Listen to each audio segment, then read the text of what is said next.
Hello, everyone. So, I'm shortly going to talk about energy and how you can trigger people without an actual objective reason for it. It's just a reminder. I don't know who needs to hear this, but yes, you can actually trigger a person without seemingly reasonably objective thing behind it. As in, let's say, psychological meaning or your outward behavior, or even like maybe, there's been this sort of like, and I'm going to debunk this right now. There has been, let's say, that the only point that is different and is subconscious actually, psychologically, is that there has been a scientific experiment, psychological experiment, where people were asked to interact with neurotypical individuals and autistic individuals on the spectrum. And they weren't told, of course, who's autistic and who is neurotypical. And that those who were, I think they interacted for like 15 minutes, maybe a bit more, maybe a bit less, but that neurotypicals did not want a second meeting with autistic individuals. Like there was something subconscious going on, that they caught up some sort of information, whether pattern of speech, behavior, some sort of subconscious analysis. They weren't told, they didn't know, but they somehow grasped. And like autism is on the spectrum, it can be Asperger's, it can be very different. But what I'm aiming to is that no, this is not the only sole difference, and this is not the sole only reason for subconscious pushback. It's not the only reason for it. And I will further aim to another concept that's metaphysical. And metaphysically, for example, there have been commonly ungrasped concepts, commonly unexplored, let's say, in popular terms, right? And I also believe that they should not be explored in popular terms. However, I do feel like some need to hear this right now, and some who will need this information will go ahead and find it, and they will go ahead and see it, because energy is interlinked everywhere. There's information field around us. We live within this information field of space-time, okay? And time isn't linear. We live in a multiverse, and let's say, for example, let me explain this, okay? How this sort of pushback works energetically. So, multiverse has plenty layers. Many layers, one on top of the other. It's like a huge sandwich, round sandwich. Layers and layers. It exists everywhere. It's like a sphere of sandwiches, one on top of another. So,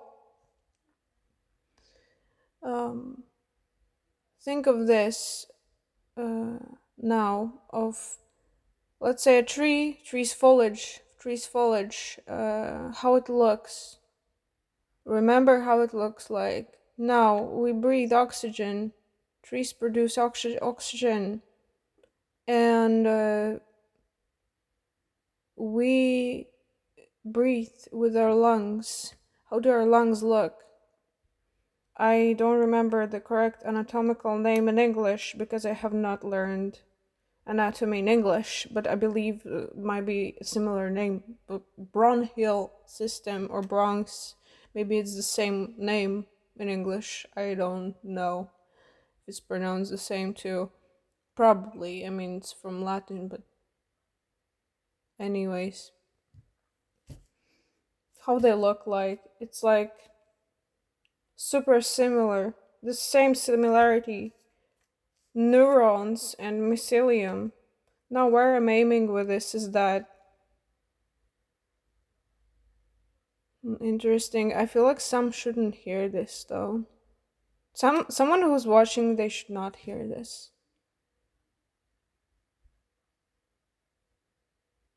I hear that someone's unworthy. Hmm. Interesting. Anyways, I'll pass that by. I'll let whatever judge it. I don't care. So I'll explain further on. So this concept, right? The similarity, and this is where I'm aiming. The same way works the energy. Same as multiverse exists in layers, our energy exists in layers. And our energy has the potential of our soul, aka it's like the equivalent of where energy comes from, like our core.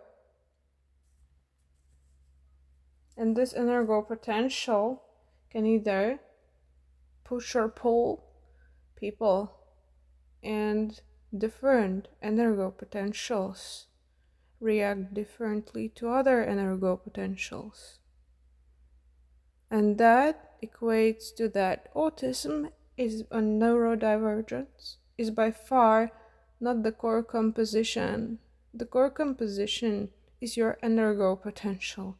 And that is exactly what can push people away, and there is no need for let's say subconscious layer. Subconscious is deep, but it's not as deep as the core level is. Subconscious is attached to the core, that grows from that root, but there's something deeper, more abstract, and that metaphysical is this: your energo potential can respond differently to different people's energo potential. And this is exactly why you may or may not trigger people without sole reason.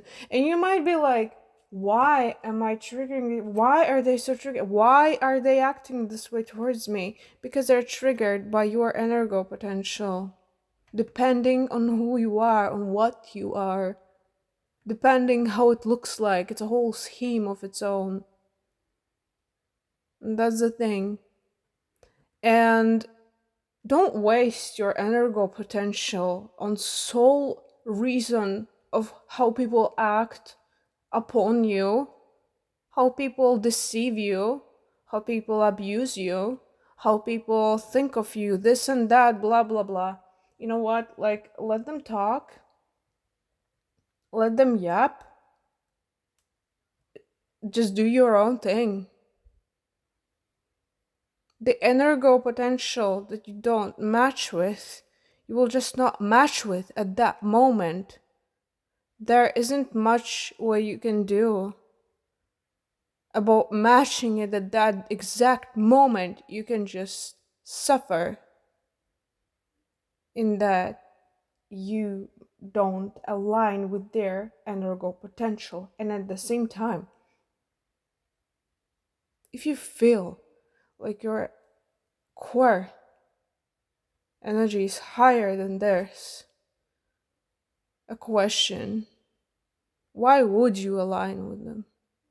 Why do you want to step back down that ladder that you've climbed, that you've put so much effort in, to grasp your knowledge, to work on yourself, to feel yourself so deeply, to feel your core, your energy, to be aware of it, to become aware of what you live in, to become aware of the space. And I mean in West terms, if you become aware of this, why do you want to go down that ladder to bring a hand to somebody who doesn't even want to climb?